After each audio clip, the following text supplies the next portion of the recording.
Hello, everyone. I trust you are doing well, and it's time again for your weekly devotion. This week, I want to share with you all about this well known character from the Bible called Job. I'm pretty sure you would have heard about this character at some point, or at least the story, and I just want to highlight a few points that we can learn from this person's, Job's life, and apply it in our own lives too. If you see the first chapter of this book, it starts off by describing this man Job, that he was a blameless and upright man. He was someone who feared God and who shunned evil. And the verses that follow goes on to say that he had sons and daughters, he had cattle, he had sheep, he had this and he had that, and he was a wealthy man in the Bible. And as you know, the story goes on that Satan goes and challenges God, saying that if you strike this man and take away everything from him, he will curse you, and he won't be faithful to you.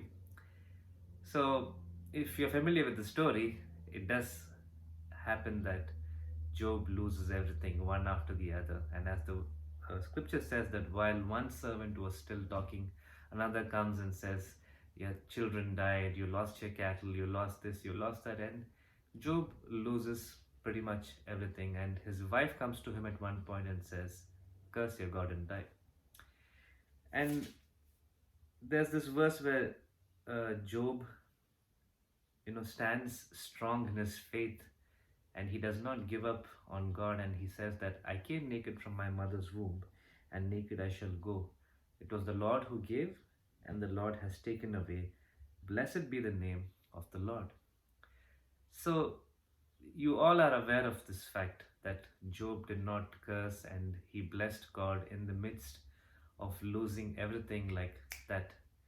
But there's one thing that I really want to bring to your attention today is, as you started the chapter, you see that Job was described as a man who was upright and blameless, and one who feared God, and also all that he possessed. But when you come to the end of the first chapter, you see that the second part, or the second and third verses that we started, that Job had sons and daughters, Job was wealthy and rich, all of that wasn't there anymore. But what remained was the fact that Job was still a blameless and upright man. He was still someone who feared God. So, my question to you today is, wherever you are today, or whatever position you may be holding today, if God were to take all of that away from you, or at least a part of it away from you, how would you define yourself today? If God were to look at you the way he saw Job, would he still see you as one who fears God? Regardless of what we hold to ourselves, regardless of the material things or even family that we can boast about today, if it is there or if it's not there, do we still have something to hold on to? Is there something that can still define us? Is there something that can still define you? What is it that makes you who you are? Is it the things around you? Is it all that you have saved and accumulated over the years? Or is it your identity in Jesus Christ? Job gained all that he lost after a certain point.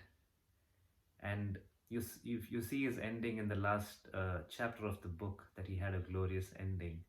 But had he given up on his core personal character, had he given up on being a God-fearing man, or being someone who was against evil, his life story would have changed. But he held on to it tight. He held on to his faithfulness to God, and God blessed him and honored him. That's something that we can learn from Job and apply in our lives too, regardless of what we have today or what we don't. How is our relationship with God? How does God see us? And how does God define us?